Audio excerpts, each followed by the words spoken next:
we have yet another story of Christian terrorist who walks into an abortion clinic, at this time in Kansas, with a bomb.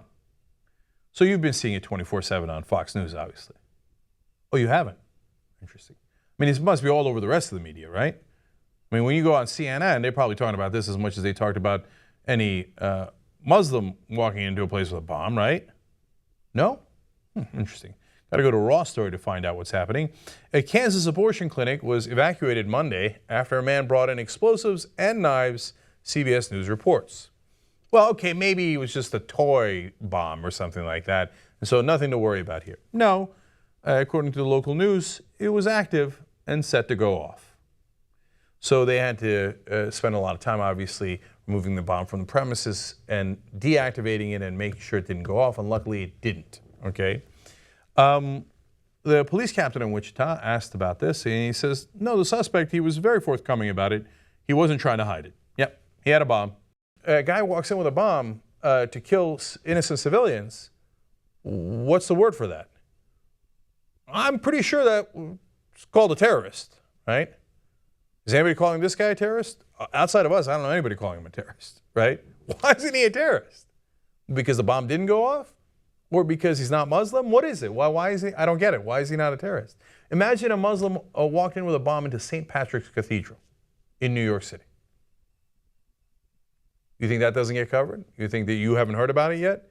You think CNN, Fox News is not running that every minute of the day? Come on, you know that's not true. You know it, right? But if Christians want to bomb abortion providers, ho-hum, ho-hum. Boys will be boys. Now, this is the same clinic that Dr. Tiller served in. Remember George Tiller? He was assassinated. He was killed by another Christian terrorist. Now, he'd been hit there before. They had shot him earlier, and they came back and executed him many years after that.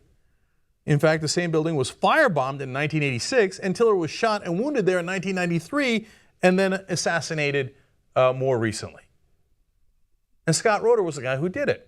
Another Christian terrorist who's almost never called a terrorist, except he went and killed a civilian, shot him and killed him.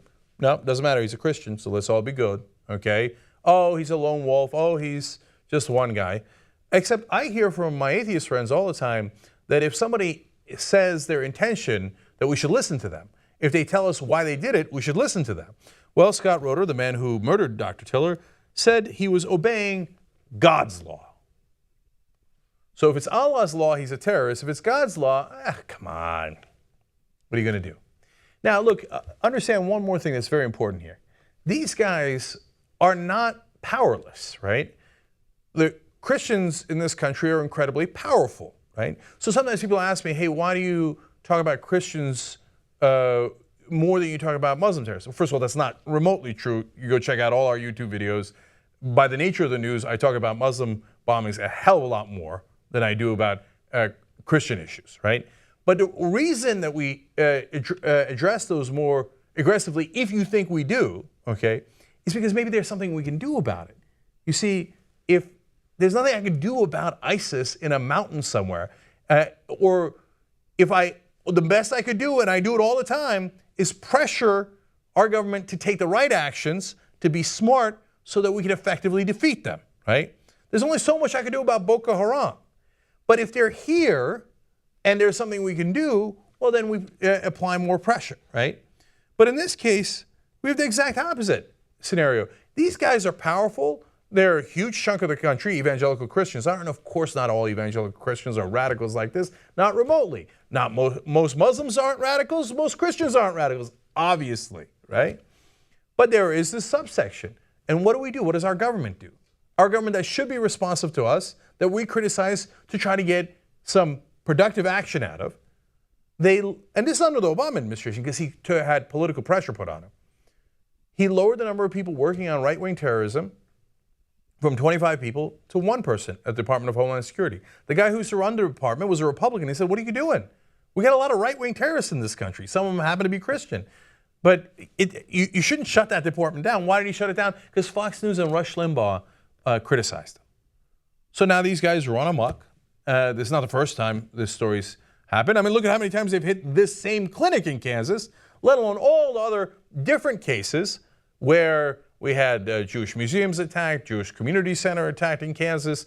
We had, the Sikh temple attacked, attack after attack. And then, you can't put the attacks against the black churches in the Christian category, but you can't put it in the right-wing category. But nobody's investigating. We got only one guy running that shop, okay? We got a hell of a lot more people looking around, oh, Muslim terrorists, Muslim terrorists. Should you be looking at Muslim terrorists to make sure you can protect the citizens? Of course you should. Should you be looking at Christian terrorists to make sure you protect doctors in this country, nurses in this country, people who are trying to give people health services in this country? Of course you should. But nobody's minding the shop and not a peep out of the media. Is there a double standard there? Is there a hypocrisy there? Absolutely. And if you can't see it, you're actively trying not to see it. Young Turks.